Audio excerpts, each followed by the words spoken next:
کہ 12 قبیلوں میں سے جن لوگوں نے بھی یہ شرک کیا ہے ان کو انہی قبیلوں کے لوگ خود قتل کریں، کئی ہزار اسرائیلی قتل ہوئے۔ یہ بہت بڑا یوں سمجھیے کہ پرج ہوا ہے اس قوم کے اندر۔ اس کے بعد پھر مزید اللہ تعالیٰ کی خدمت میں استغفار کے لیے حضرت موسیٰ علیہ السلام اپنے 70 بڑے بڑے سردار جو تھے 12 قبیلوں کے، ان کو لے کر حاضر ہوئے۔ وہاں انہوں نے استغفار کیا اور ایک دعا کی، پروردگار وَاكْتُبْ لَنَا حَسَنَةً فِي الدُّنْيَا وَالْآخِرَةِ، ہمارے لیے نیکی کا اندراج کر دے، دنیا میں بھی آخرت میں بھی۔ جواب ملا اللہ تعالیٰ کی طرف سے، دیکھو عذاب تو میں جس کو چاہوں گا دوں گا، اور ویسے میری رحمت ہر شے کے ساتھ موجود ہے، ہر شے کا وجود میری رحمت سے، لیکن ایک میری خاص رحمت ہے جو میں لکھ رکھوں گا ان لوگوں کے لیے جو میرے نبی امی آخری رسول ان پر ایمان لائیں گے صلی اللہ علیہ وسلم۔ وہ جب آئیں گے اور وہ نیکی کا حکم دیں گے، بدی سے روکیں گے، پاکیزہ چیزوں کو حلال قرار دیں گے، ناپاک چیزوں کو حرام قرار دیں گے، نوع انسانی کے اوپر جو بوجھ تھے جو اس وقت ہوں گے ان کو اتاریں گے۔ وہ جب آئیں گے تو جو لوگ فالذین آمنوا بہ نمبر 1، وعزروہ نمبر 2، ونصروہ نمبر 3، واتبعوا النور الذی انزل معہ اولئک هم المفلحون، جو لوگ ان پر ایمان لائیں گے، ان کی تعظیم اور توقیر کریں گے، ان کی مدد کریں گے، اور جو نور ان کے ساتھ نازل کیا جائے گا یعنی قرآن، اس کی پیروی کریں گے، وہ ہوں گے جو فلاح پانے والے ہوں گے، میری خصوصی رحمت سے حصہ ان کو ملے گا۔ اب یہاں پہلے تو دعا کر لیجیے، اللہم ربنا اجعلنا منہم، اے اللہ ہم سب کو ان میں شامل فرما دے جو تیرے نبی کے ساتھ تعلق کی ان 4 بنیادوں کی شرائط کو پورا کر سکے، تقاضوں کو پورا کر سکے۔ اب ذرا ان میں سے ایک ایک کو لیجیے۔ ایمان جانی پہچانی چیز ہے، ایمان جسے کہتے ہیں، اس کی تشریح میں جانے کی ضرورت نہیں، وقت بھی محدود ہے، لیکن ایک بات سمجھنے کی ہے بہت ضروری۔ ایمان کے 2 لیول ہیں، ایک قانونی ایمان ہے جس کی بنا پر ہم ایک دوسرے کو مسلمان سمجھتے ہیں، اس کا تعلق اقرار باللسان کے ساتھ ہے، زبان سے کہنا اشہد ان لا الہ الا اللہ وحدہ لا شریک لہ واشہد ان سیدنا و مولانا محمد عبدہ ورسولہ۔ وہ ہندو تھا، سکھ تھا، پارسی تھا، عیسائی تھا، یہ کلمہ کہے اور اسلام میں آ گیا۔ لیکن یہ زبانی کلامی ایمان جو ہے یہ انسان کی سیرت و کردار پر اثر انداز نہیں ہو سکتا۔ یہی وجہ ہے آج ہم دیکھ رہے ہیں مسلمان ہی جھوٹ بھی بول رہا ہے، مسلمان ہی بے ایمانی بھی کر رہا ہے، مسلمان ہی خیانت بھی کر رہا ہے، مسلمانوں کے لیڈر بلینز کی خیانت کر رہے ہیں۔ یہ کون ہے؟ سب مسلمان ہیں۔ وہ اس کی وجہ کیا ہے کہ ہم صرف قانونی مسلمان ہیں اور ہمارا ایمان قانونی ایمان ہے۔ اس کے لیے اسلام کا لفظ قرآن میں آیا ہے سورہ حجرات میں، قالت الاعراب آمنا قل لم تؤمنوا ولکن قولوا اسلمنا۔ اے نبی یہ بدو کہہ رہے ہیں ہم ایمان لے آئے، ان سے فرما دیجئے تم ہرگز ایمان نہیں لائے ہو، یوں کہو کہ ہم مسلمان ہو گئے ہیں۔ ولما يدخل الايمان في قلوبكم، ابھی تک ایمان تمہارے دلوں میں داخل نہیں۔ بہرحال اللہ کا شکر ہے اس نے مسلمانوں میں پیدا کر دیا، ورنہ ہم میں سے کتنے ہوتے اگر کہیں اور پیدا ہو گئے ہوتے تو نعمت اسلام سے بھی ہم بہرامر ہو سکتے، کیا کہہ سکتے۔ اصل ایمان ہے جب وہ دل میں داخل ہوگا، یقین بن جائے۔ اسی لیے بچپن میں یاد کیا ہوگا ایمان مجمل، آمنت باللہ کما ہوا باسمائہ وصفاتہ وقبلت جمیع احکامہ اقرار باللسان وتصدیق بالقلب۔ جب تصدیق بالقلب ہوگی تو اب اس کے تقاضے جو ہیں عملی پیدا ہوں گے۔ ان تقاضوں میں سے ایک میں 2 حدیثوں کے حوالے سے آپ کے سامنے رکھ رہا ہوں۔ پہلی حدیث حضرت عبداللہ بن عمرو بن العاص رضی اللہ تعالی عنہما سے مروی، لا یؤمن احدکم حتی یکون ہواہ طبعا لما جئت بہ۔ دیکھو تم میں سے کوئی شخص مومن نہیں ہو سکتا جب تک کہ اس کی خواہش نفس تابع نہ ہو جائے اس شریعت کے، اس قانون کے، اس ہدایت کے جو میں لے کر آیا۔ اگر عملاً تابع نہیں ہوئے تو حقیقتاً مومن نہیں۔ دل میں جھانکو، Do I really believe that Muhammad is the prophet of Allah? Do I really believe that Quran is the word of God? کبھی جھانکیے گا اندر، جواب ملے گا صحیح آپ کو۔ کیا کنوکشن ہے؟ کنوکشن ہو اور پھر حضور کی پیروی نہ ہو، حضور کے احکام کی پابندی نہ ہو، اللہ کے قوانین کی پابندی نہ ہو، کیسے ہو؟ حضور تو فرماتے ہیں صلی اللہ علیہ وسلم ایک ایسی بد اخلاقی اور کج خلقی پر صرف اسے کوئی گناہ کبیرہ بھی نہیں کہیں گے.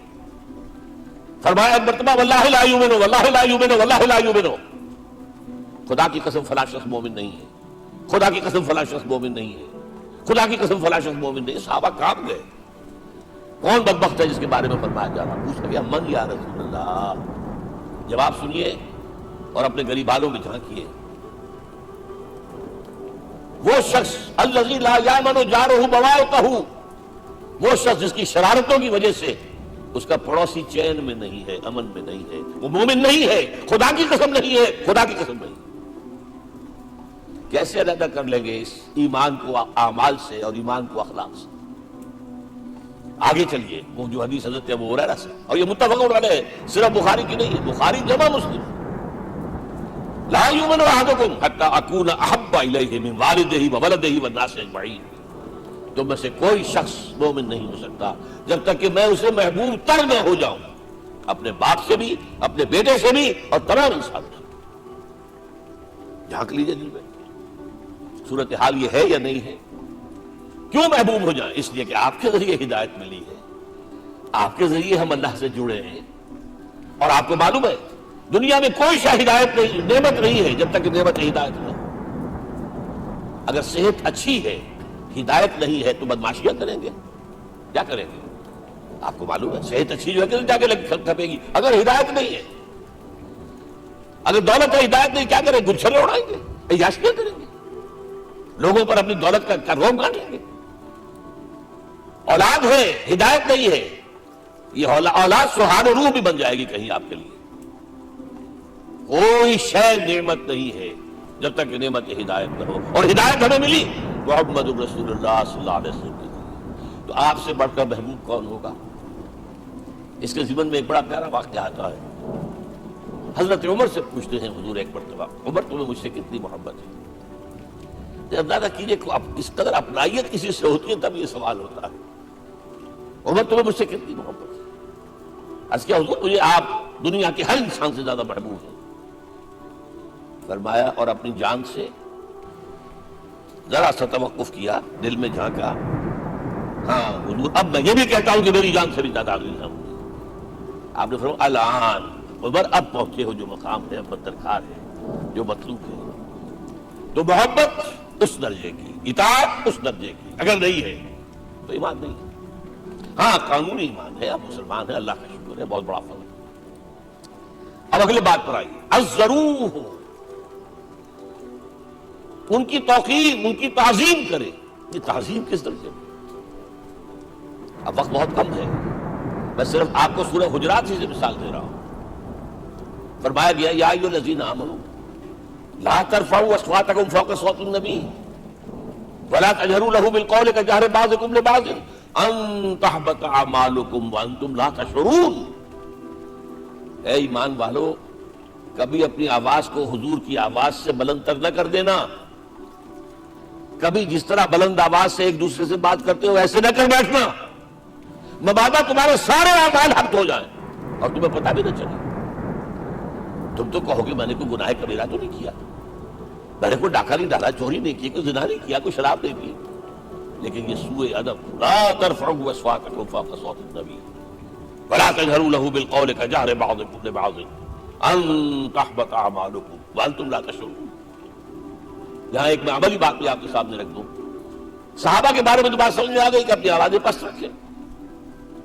ہم کیسے کریں؟ ہمارا ایک طرز عمل ہونا چاہیے. اگر کسی گفتگو میں کوئی شخص نے حضور نے یہ فرمایا ہے، کبھی یہ نہ کہنا نہیں مانتا. ہاں توقف کر لیں، بھائی میں تحقیق کروں گا کہ واقعی حدیث صحیح ہے یا نہیں. ٹھیک، ضروری نہیں کہ جو کہتے مان لیں آپ. محدثین نے کتنی محنتیں کر کر کے چھانٹی کی ہے، لہذا یہ. لیکن فوراً اگر آپ بولے نہیں میں نہیں مانتا، یہ عقل کے خلاف ہے، یہ فلاں ہے، یہ وہ ہے، یہ ہے کہ جو آپ سوء ادب کے مرتکب ہو رہے ہیں. نبی اکرم صلی اللہ علیہ وسلم کی بات کا ہاں توقف کریں، غور کریں، تحقیق کریں، معلوم ہو کہ یہ حدیث پختہ نہیں ہے، مستند نہیں ہے، پھر دوسری بات. اور یہ جان لیجئے ہمارا جو معاشرہ ہے اس کا ایک قانونی جو ہے احاطہ ہے. یہ بھی سورہ حجرات کی پہلی آیت ہے. یا ایھا الذین آمنوا لا تقدموا بین یدی اللہ ورسولہ. اللہ اور اس کے رسول کے احکام کا دائرہ ہے, اس کے اندر اندر رہو, باہر نہیں نکل سکتے.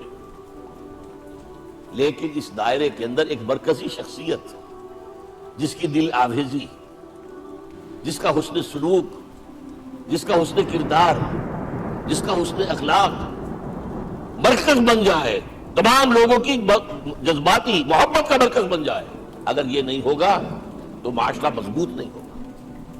محض قانون اور دستور پر معاشرہ مضبوط نہیں ہوتا. کسی شخصیت, اب آپ کو معلوم ہے آخر ہندوستان کے معاشرے میں گاندھی کا ایک مقام ہے کہ نہیں ہے؟ آخر یہ سارا معاملہ چل رہا ہے اسی کے گرد کے نہیں؟ ماؤ زے تنگ کے معاملہ ہے کہ نہیں ہے؟ یہ سارا معاملہ دنیا میں عام لوگ کہہ دیتے, ریشنلسٹ لوگ, کہ ان چیزوں کی کیا ضرورت ہے بھائی, قانون دیکھنا چاہیے, دستور دیکھنا چاہیے, حکم دیکھنا نہیں. بھائی جذباتی وابستگی, ایک ہستی تو ایسی ہو کہ جس کے کچھ کہنے پر فوراً دبانے بند ہو جائیں. اور اس کا نقشہ میں سعودی عرب میں دیکھتا ہوں, اگر وہاں کے دو بندو لڑ رہے ہوں سخت اور ایک دوسرے کو کھانے کو دوڑ رہے ہوں, کوئی شخص کہتے صلی علی النبی, فوراً کھاؤ. معلوم ہوتا ہے آگ کے اوپر کسی نے پانی ڈال دیا, خاموش, صلی علی النبی, صرف یہ کہنے سے. یہ جذباتی وابستگی اگر محمد سے نہیں ہے صلی اللہ علیہ وسلم تو آپ کا معاشرہ کبھی مضبوط نہیں ہوگا. یہ مرکزی شخصیت, یہ مرکز ہے. اسی لیے ان کے احترام کا یہ درجہ ہے, کیونکہ اس سے کیا ہوگا, تمہارا شیرازہ بکھر جائے گا. اگر ان کے ساتھ جذباتی محبت نہیں ہوگی تمہارا شیرازہ بکھر جائے گا. یہ آیا معاملہ. اب میں آپ کو بتانا چاہتا ہوں, تعظیم ہمارے ہاں اصل میں بدقسمتی سے ہم سیرت کی تقریریں کرتے ہیں, حضور کی عظمت بیان کرنے کی کوشش کرتے ہیں. کچھ لوگ تو خیر حضور کی زلفیں ہیں, حضور کی آنکھیں ہیں, حضور کی کملی ہے, حضور کا سایہ نہیں تھا وغیرہ, یہ باتیں اپنی جگہ ہیں, ہر چیز ٹھیک ہے. لیکن یہ جان لیجئے حضور کی اصل عظمت ایک نبی اور رسول کی حیثیت سے, اور وہ شے وہ ہے جہاں جبرائیل کے بھی پر جل رہے ہیں, اس کی حقیقت کون جانتا ہے. میں ایک مثال دے رہا ہوں آپ کو کہ حضور 100 میں مثال رکھا کرتے تھے. آج روزہ رکھا, شام کو افطار نہیں کیا, وہ رات کو چل رہا ہے روزہ, اگلے روز پھر وہ کنٹینیو کر رہا ہے شام تک. 2 دن کا 100 میں مثال, 3 دن کا بھی رکھتے تھے. صحابہ نے اجازت چاہی, حضور ہمیں بھی اجازت دے دیں. نہیں, آج کے حضور آپ تو رکھتے ہیں, ہمیں منع کرتے ہیں. اب سنیے, ایکم مثلی, تمہیں سے کون ہے مجھے ایسا, ابھی تو اندر ربی, میں تو اپنے رب کے پاس رات گزارتا ہوں. ہوا یطعمنی ویسقین, وہ مجھے کھلاتا اور پلاتا ہے. کیا سمجھیں گے ہم, کیا ہماری سمجھ میں آئے گا؟ یہ معاملہ نبوت کے جو اسرار و رموز ہیں, ان کا جو مقام اور مرتبہ ہے, وہ کوئی نبی پہچان سکتا, غیر نبی تو پہچان ہی نہیں سکتا. ایک ڈاکٹر کا کیا مقام ہے اپنے فن میں, وہ کوئی ڈاکٹر ہی سمجھ سکے گا, غیر ڈاکٹر کہاں سمجھے گا. اور حقیقت میں وہی سمجھے گا جو اس سے بھی اوپر کا ڈاکٹر ہے, نیچے والا تو نہیں سمجھ سکتا. جو کمتر ہے وہ تو صرف اوپر دیکھے گا, اللہ خیر سنا. جو اوپر ہے اور ظاہر ہے محمد سے اوپر کوئی نہیں صلی اللہ علیہ وسلم. یہی وجہ ہے, دیکھیے شیخ سعدی کو کیا کہنا پڑا, یا صاحب الجمال و یا سید البشر من وجهك المرير قد نور القمر لا يمكن الثناء كما كان حقه بعد خدا بزرگ ہوئی قصہ مختصر. اے محمد صلی اللہ علیہ وسلم, آپ کی ثنا جیسے کہ حق ہے ہو ہی نہیں سکتی. غالب اس سے بھی آگے گیا, میں بات ابھی آپ کو سناتا ہوں شیخ اس کا. آپ کی ثنا کا حق ادا ہو ہی نہیں سکتا. بس ہم یہ جانتے ہیں اللہ کے بعد آپ کا مقام. غالب جو آگے گیا ہے کہتا ہے, غالب ثنائے خواجہ میں یزدان گزاشتے کہاں ذات پاک مرتبہ دان محمد. اے غالب ہم نے تو حضور کی ثنا تو اللہ کے حوالے کر دی ہے, اس لیے کہ وہی ذات پاک جانتا ہے مرتبہ محمد کا کیا ہے صلی اللہ علیہ وسلم. ہم بیان کرنے کی کوشش کریں گے تو توہین کر بیٹھیں گے. ایک لطیفہ ہے, ایک بیچارہ کوئی دیہاتی کہیں پھنسا ہوا تھا اسی جگہ, تھکا ہوا چل رہا تھا, ڈپٹی کمشنر صاحب جا رہے تھے, کار اٹھا لیا. اب اس نے کہا پتر تینوں اللہ پٹواری کرے. اب اس غریب کے جو ہے اس کے ذہن میں تو پٹواری سے اوپر تو کچھ ہے ہی نہیں.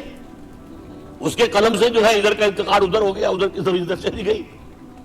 تو ڈی سی کو وہ تعریف کر رہا ہے اپنے سمجھ کے مطابق, پٹواری کرے. تو ہم کہیں پٹواری والا معاملہ نہ کریں.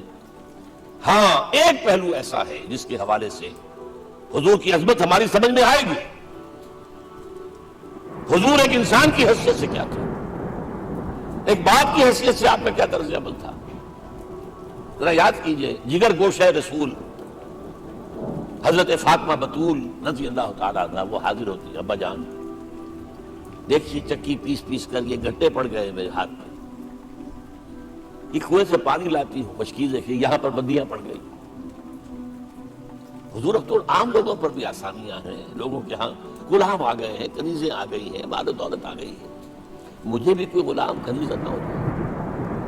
اور آپ کو معلوم ہے یہ لخت جگر نور چشم محمد کی سب سے پیاری بیٹی صلی اللہ علیہ وسلم, کوئی شک نہیں اس میں, فاطمہ کیا بیتی ہوگی حضور کے قلب پر. لیکن فرمایا کیا بیٹی, یہ دنیا کی چیزیں ہماری لیے نہیں ہیں, میں تمہیں اس سے بہتر شے دیتا ہوں. تسبیح فاطمہ ہر نماز کے بعد 33 مرتبہ سبحان اللہ, 33 مرتبہ الحمدللہ, 33 مرتبہ اللہ اکبر کہہ لیا کرو. لیکن سوچ لیجئے دل پر کیا گزری ہوگی صلی اللہ علیہ وسلم. حضرت عائشہ سے پوچھئے, حضرت خدیجہ سے پوچھئے, حضور کیسے شوق تھے آپ سے زیادہ خواتین کے حق میں نرم, گھر کے کام کا جھاڑو دے رہے ہیں, کپڑے جو ہے بوسیدہ انہیں سی رہے, گھر میں بیٹھے ہوئے یہ کام کرتے تھے. بہرحال ایک بات میں آپ سے عرض کروں, آپ انسان کی جس حیثیت کا بھی ذہن میں تصور کریں گے وہ ساری حیثیتیں محمد میں موجود ہیں صلی اللہ علیہ وسلم. محمد حاکم کی حیثیت سے بھی, محمد سب سالار کی حیثیت سے بھی, محمد قاضی القضات بھی ہیں, محمد ہیڈ آف دی اسٹیٹ بھی ہیں, محمد بیویوں والے بھی ہیں, اولاد والے بھی ہیں, محمد پنج وقتہ امام بھی ہیں, جمعہ کے خطیب بھی ہیں, مدرس قرآن بھی ہیں, مربی بھی ہیں, مزکی بھی ہیں, اور ہر میدان میں بلند ترین مقام. کوئی ایسی جامع شخصیت ملے گی؟ ہمارے ہاں تو حال یہ ہے کہ جو خطیب صاحب ہوتے ہیں وہ پنج وقتہ نماز کیسے پڑھا سکتے ہیں, ان کا تو اونچا مقام ہے. پنج وقتہ نماز کے لیے تو اور رہنا چاہیے امام آپ کو, اور وہاں بھی ایک امام سینئر ہوگا وہ عشاء مغرب اور فجر پڑھائے گا, ایک جونیئر ہوگا بیچارہ وہ جو خاموش نماز ہے وہ پڑھائے گا.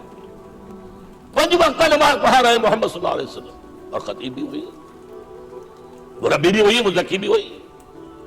ہمارے ہاں جو لوگ تزکیہ نفس کے میدان میں ہیں وہ پھر جماعت کبھی نہیں کراتے, کبھی نہیں دیکھا ہوگا آپ نے کسی صاحب کو کراتے. یہ جامعیت کبریٰ. میں صرف ایک بات کہا کرتا ہوں, ایک اعتبار سے حضور کا اسوہ نامکمل ہے. آپ مجھے سوء ادب کا مرتکب نہ قرار دیں, اسوہ کیا ہے؟ عورت کے لیے اس کی اپنی نسوانی زندگی کے لیے اسوہ آپ میں نہیں ہے. آخر نصف انسانیت ہے, اسے بھی اسوہ چاہیے. یہ ہے جس کی وجہ سے حضور نے شادیاں کی ہیں زیادہ. خواتین کے لیے اسوہ حضور کے ازواج مطہرات ہیں, اور ان میں سب سے بڑھ کر جو بالکل یوں سمجھیے کہ آغاز کے اندر نوجوانی میں آ گئی ہیں حضور کی خدمت میں, نہایت ذہین و فتین, انہوں نے پھر عورت کی زندگی کے لیے حضور کا جو طرز عمل تھا وہ انہوں نے بیان کیا. اس لیے سورہ احزاب کے اندر اس کا تذکرہ ہے, جہاں یہ آتا ہے لقد کان لکم فی رسول اللہ اسوۃ حسنہ, وہیں پر یا نساء النبی لستن کاحد من النساء, اے نبی کی بیویوں تم عام عورتوں کے مانند نہیں ہو, تمہیں تو اسوہ بننا ہے امت کے. اب اس سے اگلا قدم میں بڑھا رہا ہوں آگے, اور اس کے ساتھ جڑ جائے گی تیسری بات. تیسری بات کیا ہے؟ وَنَصَرُوهُ, اس کی مدد کریں صلی اللہ علیہ وسلم. پہلی بات تو یہ نوٹ کیجئے, حضور انتہائی غیور انسان تھے, انتہائی غیور. یہ کہا جاتا ہے کہ اگر حضور گھوڑے اس میں سوار ہوتے تھے اونٹ پر اور آپ کا گھوڑا نیچے گر گیا تو آپ یہ کسی سے نہیں کہتے تھے کہ ذرا یہ میرا گھوڑا مجھے پکڑا دینا, یہ بھی گوارا نہیں تھا. آپ اونٹ بٹھا کر نیچے اتر کر اپنا گھوڑا خود اٹھا دیتے. کسی سے اپنے ذاتی کام کے لیے کوئی مدد مانگنا امکان ہی نہیں. بلکہ ایک واقعہ تو وہ ہے جب بھی میں تذکرہ کرتا ہوں میری آنکھوں میں آنسو آ جاتے ہیں. یہ ہجرت کے وقت کا واقعہ ہے.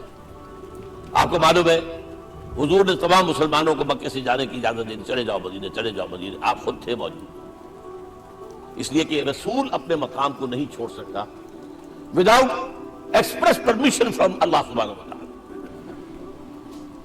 اب حضرت ابوبکر پوچھ رہے ہیں حضور اجازت آ گئی؟ نہیں آئی، آ گئی نہیں آئی، دن گزر رہے ہیں۔ حضرت عائشہ کی روایت ہے ایک روز ہم نے دیکھا دوپہر کے وقت آ رہے ہیں حضور، کپڑے سے اپنا سر جو ہے ڈھانپا ہوا ہے۔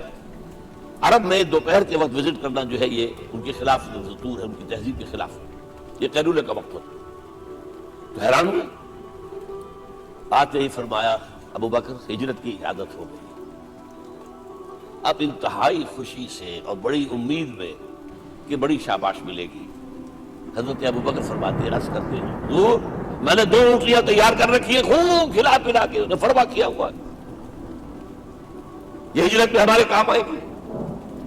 حضور تھوڑا سا توقع فرماتے ہیں، پھر کہتے ہیں اچھا ٹھیک ہے، ایک میں استعمال کروں گا لیکن میں اس کی قیمت ادا کروں گا۔ حضرت ابوبکر رو پڑے، حضور مجھ سے یہ مغایرت، سائے کی طرح کے ساتھ رہنے والا، اس سے یہ مغایرت، ذرا سے اشارے پر اپنی کمسن بیٹی پیش کر کے نکاح کے اندر، اس سے یہ مغایرت، رو پڑے۔ لیکن حضور کی اپنی غیرت تھی، میں کی بدو۔ اب بتائیے مدد کا لیے درکار تھی؟ مدد تھی ان کے مشن کے لیے۔ مشن 2 حصوں میں تھا، اس کو جانیے، آج کچھ علمی باتیں آ رہی ہیں۔ حضور کے مشن کے 2 حصے، ایک ابتدائی جو تمام انبیاء اور رسول کا تھا، ایک تکمیلی جو صرف محمد کا صلی اللہ علیہ وسلم۔ ابتدائی کیا ہے؟ اللہ کی طرف دعوت، تبلیغ، جو دعوت قبول کر لے ان کے لیے بشارت، بشیر کہ تمہارے لیے آخرت میں جنت ہے، دیکھتے ہیں، رد کر لے ان کے لیے نذیر، خبردار کرنے والے، جہنم کے لیے تیاری کر لو، داعی اللہ، اللہ کی طرف بلانے والے، سراج منیرہ، روشنی کے چراغ۔ یہ حیثیتیں مشترک ہے تمام انبیاء کا۔ تمام انبیاء بشیر بھی تھے، نذیر بھی تھے، داعی بھی تھے، سراج منیر بھی تھے، اگرچہ ان تمام حیثیتوں میں بھی حضور کا سب سے اونچا مقام علیحدہ نمایاں ہے، لیکن حیثیتیں بنیادی طور پر مشترک ہیں۔ ایک حیثیت ہے تکمیلی، اور وہ کیا ہے؟ اے نبی جو دین آپ کو دیا گیا ہے، صرف تبلیغ نہیں، صرف تعلیم نہیں، اس کو قائم کر کے دکھاؤ نظام زندگی کی حیثیت سے۔ 3 مرتبہ قرآن میں یہ الفاظ حضور کے لیے آئے ہیں، هو الذی ارسل رسولہ بالہدی ودین الحق لیظہرہ علی الدین کلہ۔ 3 دفعہ سورہ توبہ میں یہ الفاظ آئے، سورہ صف میں یہ الفاظ آئے، سورہ فتح میں یہ الفاظ آئے۔ وہی اللہ جس نے بھیجا ہے اپنے رسول کو صلی اللہ علیہ وسلم، الہدا، قرآن حکیم، ہدایت کاملہ، اور نمبر 2 دین حق۔ یہ 2 چیزیں دے کر بھیجا، کس لیے؟ تاکہ اس دین کو غالب کرے پورے نظام زندگی پر۔